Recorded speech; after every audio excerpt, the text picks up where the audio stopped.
Hello, Sly. Yeah, How are you doing? yeah, I'm good. And you?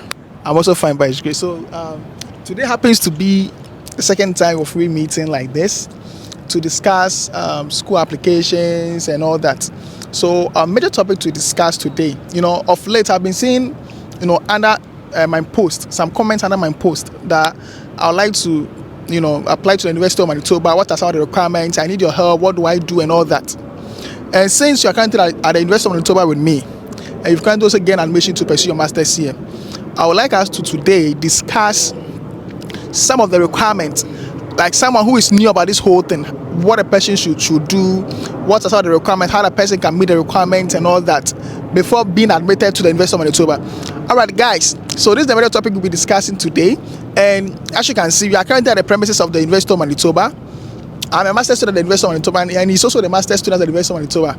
And in fact, this video is going to be very interesting, right? So please, if you've not subscribed to my YouTube channel, kindly subscribe to my YouTube channel because I do post educational videos like this, yeah?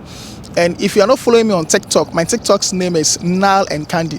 Follow me on TikTok and subscribe to my YouTube channel as well. My YouTube channel's name is the same as Nal and Candy, yeah? All right, Sly, so let me ask you. So what are some of the requirements or what are some of the things that one should put in mind in the first place before even thinking of applying to any school here in Canada? Oh, okay. So I would say school application to Canada is not rocket science. Okay. Gone were the days that we believe that without someone who is in Canada or without an agency with a conditioned office in Ghana, we cannot travel. Yeah. But when you look around now, there is information available, both the internet, YouTube, what have you, TikTok, and people like you are doing a great work out there by posting a lot of content which I've also been watching and learning from. So basically, when you want to come to Canada, it all starts with you doing your research. Okay. Because there are more than 10 provinces in Canada. Yeah. And you can't say you want to school in all the provinces. Yeah. So technically, when you should ask me, I will say the person should first of all decide on where he or she wants to go to. Perfect. I think you're right, Sly, like you said.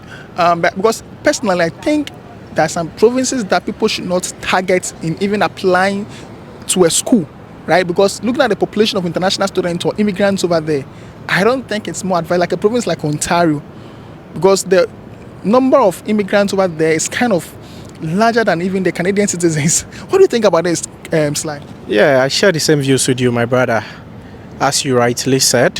Yeah. And to me, I believe the CAP is kind of a step in the right direction. Yeah. Because if every international student comes in, we are all focusing on one place. That is the biggest province and the cities, which is Ontario and Toronto. Like, to me, I feel we can also explore and go to other provinces like Manitoba, provinces like Newfoundland and Labrador, places like New Brunswick, places like Quebec. Like, it's better.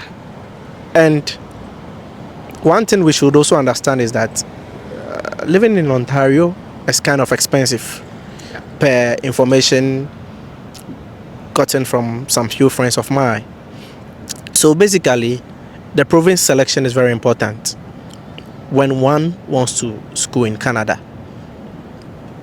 The province which you would like to school in should be carefully selected. Yeah. For example, before you even think of even applying to a school, you should first of all check the province. yeah, that is the first thing I would always say. Yeah. Because I said you research, and the first research I would advise you do is to settle on whatever province you want to go to. And we all know there have been some changes in the process now. Canada wasn't like how it used to be when we came in last year. Yeah. A lot of things have changed now, and I advise that people should rather focus on provinces which are not really concentrated. For example, let's say our province here, Manitoba, is kind of okay. A province like New Brunswick is fine. Somewhere like Nova Scotia, Quebec, Newfoundland and Labrador, like there are a lot of schools there which you can explore. And also the living conditions there, like rent, living expenses, is kind of okay as compared to when you look at Ontario and like the city which is Toronto, like Vancouver, all those places. To me, as an international student, if you are not coming from a well-to-do family that may be back home, the family can be sending something to support you. You start from somewhere low-key, maybe you hustle when you're done with school, then you move to wherever you want to move to. So first of all, the first thing I would advise us to do when you want to school in Canada is to look at the province selection, because it's very, very important. Thank you, Sly. All right, so having said this, now let's come to the school selection. Let's say, okay, fine, so I've settled on maybe Alberta or maybe Manitoba, right? So now it's time for me to select a school. Between a private school and a governmental school, which one will you suggest one should apply, or one should consider applying for admission? Okay. In my opinion, I'll go for the government schools. Why? The simple reason is that most of these government schools, they receive government subventions and some form of support. So at the end of the day, you realize that maybe tuition fee is kind of okay. I'm not saying all government schools. For example, when you look at Manitoba, my master's program, the whole of the 2 years, what I'm paying is less than 16,000 Canadian dollars. And even with that, I still have some funding. So at the end of the day, what I'm paying is like minimal. Yeah. And when you compare that to, for example, a school like Northeastern University in Toronto, 1 year for a master's program, you can pay like 28,000 or 30-something thousand Canadian dollars, which to me, I feel is very expensive or on the high. Yeah. But also, there might be some private schools that have low tuition fees. Yeah. And I would also say just the tuition fees. We should also look at factors such as postgraduate permit. That is when you are done with school. We all know there are some programs and schools here in Canada, they are not postgraduate permit eligible. So after you are done with school, the question is what next? Though there are other forms of work permit you can apply for, maybe getting an LMI sponsored job. But I think that one will be a little bit tough for you, looking at the system currently. But if you attend a school which is postgraduate work permit eligible, you know that once you are done with school and you meet the requirements, once you put in your postgraduate work permit, in less than 150 days, they should make a decision and you know your fate, whether you are getting a postgraduate work permit or not. Yeah. And when you should adhere to all the rules and regulations of your study permit, that is not working whilst school has not begun, ensuring that you're a full-time student.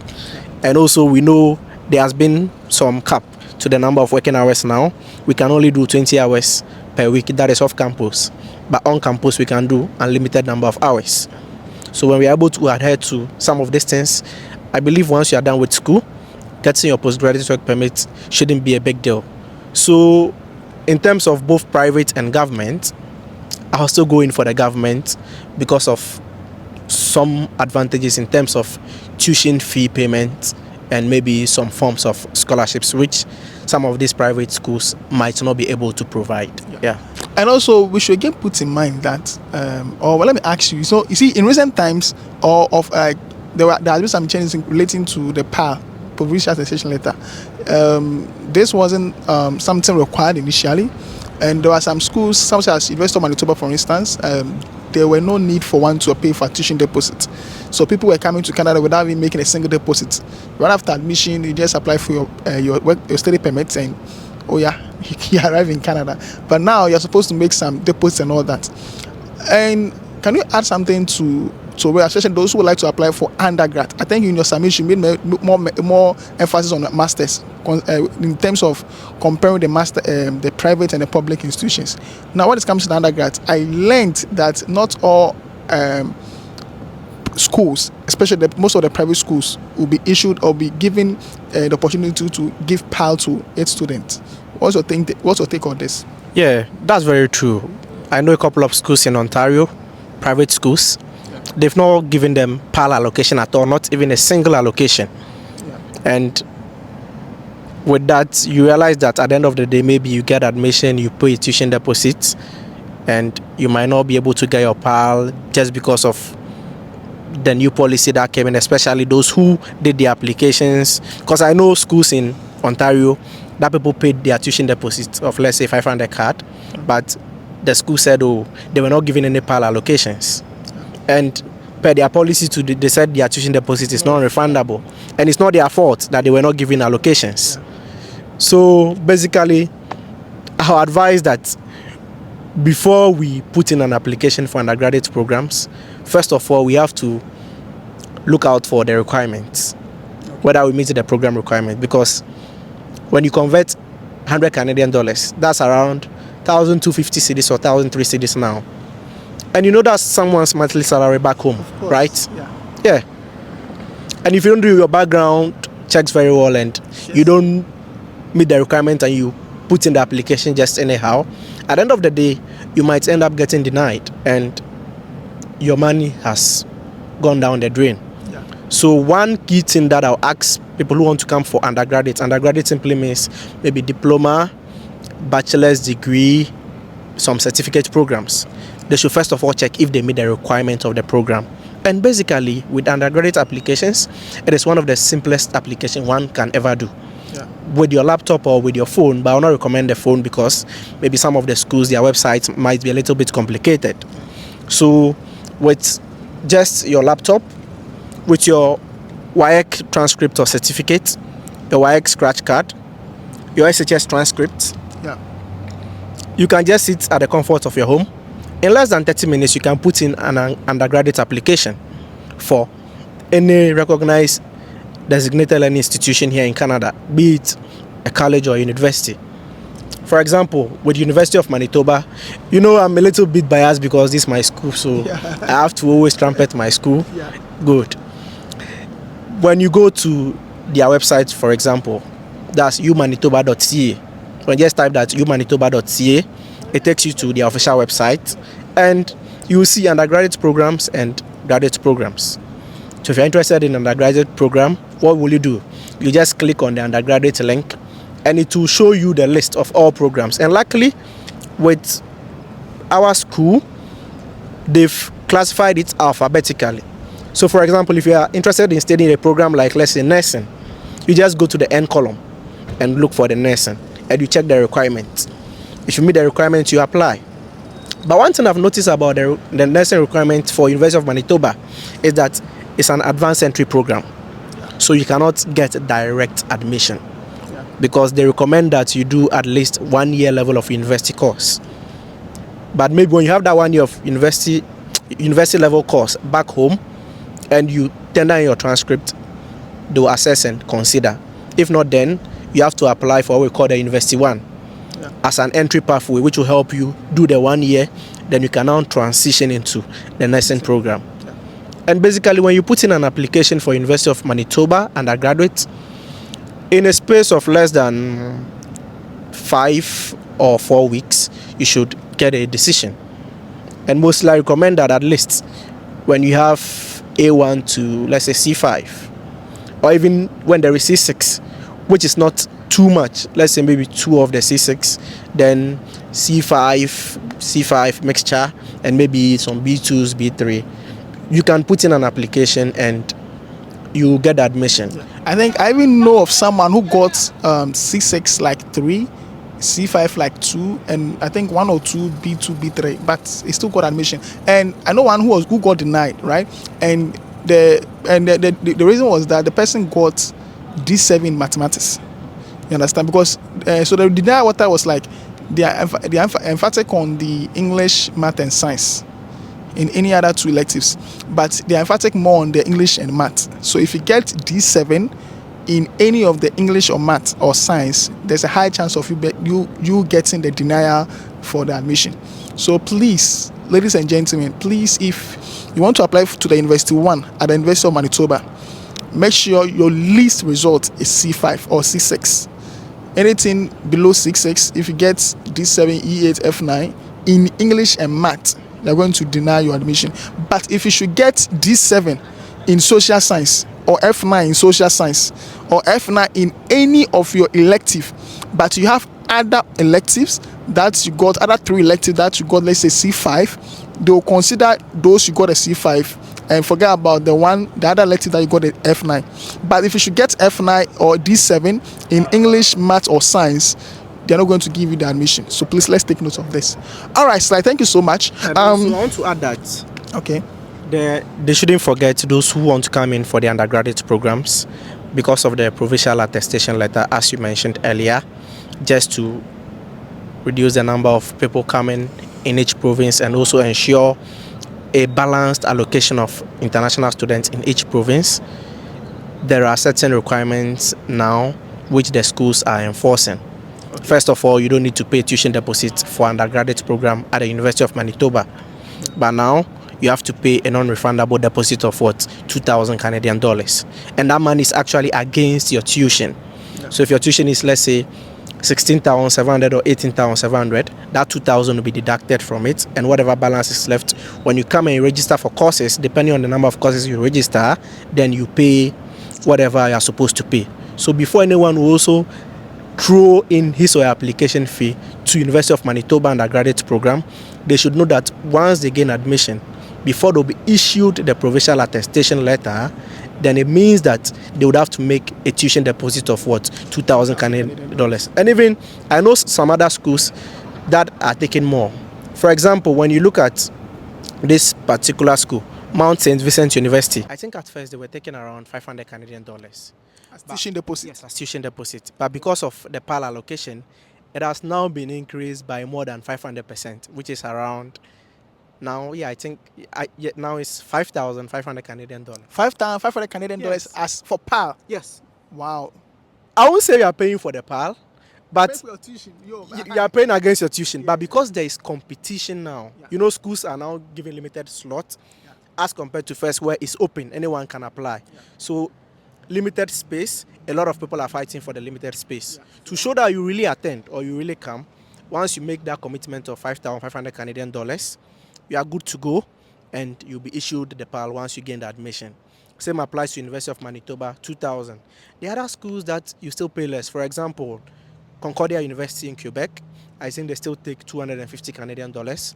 For the PAL? For the tuition deposit, undergraduate. For PAL?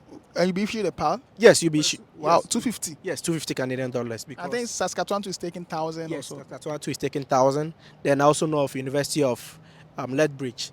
They're also taking 1,000 Canadian dollars for the undergraduates when you gain admission, and they'll issue you with the PAL. And there are other schools that I also expect. For example, University of New Brunswick like this. First, it was 500 Canadian dollars. But do you know how much they are taking now? Around 7,000 to 8,000 Canadian dollars. For PAL? Yes, before you be issued the PAL.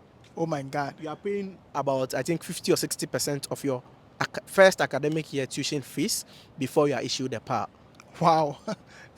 Wow. And me, I don't blame the schools. I understand them. Yes. Like you said, maybe that particular school were giving, let's say, only 500 PAL to be issued to students. Yeah.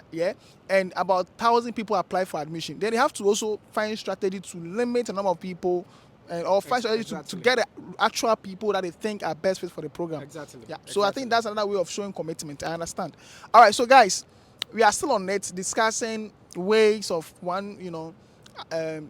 before considering applying to a school in Canada, some of the things that you must put in mind and all that. So that's what we are still discussing. And please subscribe to my YouTube channel if you've not done that yet, and follow me on TikTok. All right, so let's continue. You're talking about Mount St. Vincent University before I interrupted. So take it from there. Yeah, so as I said, with Mount St. Vincent, they were taking 500 Canadian dollars for tuition deposit. Okay. So once you gain admission there, you just pay that, and there wasn't any PAL issues. Yeah. But that was then, right? Yeah, that was then. I think around last year and early this year, January, February, before the provincial attestation letter issues came up. Yeah. So with that, they've been given limited slots. Not only them, other schools, but now their tuition deposit is 5,500 Canadian dollars. Wow! Before you secure the PAL. Yes, before you are given the provincial attestation letter. Because let's say they have only 200 slots and they give admission to, let's say, 400 people, but they can only issue, let's say, 200 PALs, and they'll try to prune out those who are not ready and rather give it to the committed ones. So if you feel you have the money to pay, you pay that 5,500. Once you secure your PAL, you gather out other documents and you put in your visa application. But aside Mount St. Vincent, there are still schools that have like reasonable tuition deposits, which we can look at. It's all about researching. As I mentioned earlier, University of Alberta is $1,000 Canadian. Then I think Memorial too is less than 1,000, like that's undergraduate. And I think Concordia University too is around 250 Canadian dollars. Then our school, University of Manitoba, 2,000 Canadian dollars for the PAL. Yes, like it's all about we researching. And when we don't get our information on the school's website, once we just email the International Admissions Office to ask that, oh, upon getting admission, how much do I have to pay for provincial attestation letter before it is issued to me? You're not actually paying for the PAL, but you are paying a commitment, which is part of your fees, so that they can issue you with the PAL. So once you email them and ask them, they will let you know so that you can prepare for it. I don't want the case whereby people will just throw in the application fees and be taken aback that, oh, I didn't know, because I felt the policy was still the same. Even there are still people who don't know that they need PAL once they are coming for undergraduate program. It's the only exemptions are that is those coming in for the masters or the PhD programs. Even if it's postgraduate diploma, graduate certificate, you still need a PAL. Diploma, bachelor's, certificate program, you still need a PAL. But if it's master's or PhD, you don't need a PAL. Once you get admission, you just proceed to apply for the visa. Yeah, so that's what I wanted to. All right, Sly, thank you so much. So, what are your final words for our brothers and sisters interested in applying for undergraduate program here in Canada? Okay, so just to give a recap of what I said earlier, the province is very important. You settle on whatever province you want to go to. There are various schools in the provinces. You settle on one, and most often, I advise people to go for schools that are postgraduate work permit eligible, so that when you are done with school and you meet other requirements, you can apply for what we call the postgraduate work permit, whereby you can get either a 1 year postgraduate work permit or a 3 year postgraduate work permit. Also, I also advise that they should also look at the tuition fees, because undergraduate expenses like is very very high, like more than 20,000 Canadian dollars, which I don't think most of us who are not from well-to-do families will be able to afford. And I know there are cheaper programs, let's say a diploma, whereby you can get something like, let's say, 12,000 Canadian dollars or 14,000. A school like Nova Scotia Community College, a school like New Brunswick Community College, just that now, because of the pressure, they've kind of closed admissions for Ghanaians and Nigerians. But people can be monitoring. Once they open, they can put in applications. And also the documentations. And basically with undergraduates, it's not difficult. Just your WASI results, whether the one you use the WAEC checker to download or the actual results, because most schools accept any of them. Then you buy the WAEC checker card, which is around, I think, 15 or 20 Ghana cedis or so. So, and the application fee, either 100 Canadian dollars, 120 or 150 Canadian dollars, depending on the school. For example, Manitoba is 120 Canadian dollars for undergraduate. You visit the undergraduate website, you just create an account, fill in your information, upload the necessary documents that they need. SHS transcript to some school asks for it. And people don't know what an SHS transcript is. You simply walk to your high school and tell them you need a transcript. It's just about the courses you took from your first year till you finish the school. They'll prepare a very nice one for you. You add it, you apply, submit. And most often with undergraduate applications, once you submit everything right, it doesn't take time. You get a decision. It's one of the easiest we can ever do. And also, I'd like to mention some schools that are folks who are interested in coming for undergraduates can look at. We can look at one, obviously. I'll not leave University of Manitoba out, because this is my school and I'm very proud. Yeah. Then we can also look at Mount St. Vincent University, but of course I said the tuition deposit is expensive. You can look at the University of Alberta. We can look at Concordia University. We can look at the University of Saskatchewan. We can look at University of New Brunswick. we can look at Nova Scotia Community College. Like, there are a lot of them, and most of these schools that I'm mentioning too, they have master's program as well. Yeah. So even if someone is not interested in undergraduate, they can still check on the website of some of these schools, and they should also try to look out for public funded universities, Yeah. because sometimes the tuition is kind of okay as compared to some of these private universities. Yeah, so basically they should just prepare those things, and they should also look out for the application deadline. Very important, Yeah. because if you don't take care, you submit an application after application deadline, you are giving free money to the school to chop, unless the school wants to be considerate. Yeah. So you check when they open the application and when they will close the application as well. And take note now, because of the provincial attestation letter, most schools are taking huge tuition deposits. So before you apply for any undergraduate program in Canada, ensure that you check what the tuition deposit of the school is. And also you have to read about their refund policy. Very important. Some of them, they'll tell you even if visa is denied, they won't refund your deposit. But some too, they'll refund it. So that is my closing remarks for our listeners today. Yeah. All right. Thank you so much, Sly. Thank you so much for this wonderful information given. And guys, if you still want educational videos like this, please subscribe to my YouTube channel. Follow me on TikTok. Click on the subscription button and the notification bell to be getting notification whenever I post an educational video like this. Stay tuned. I'll soon have another session with Sly talking about how one can apply for a master's program. I know you would like to watch that. Thank you so much. Bye. Bye. Okay. Thank you. And you always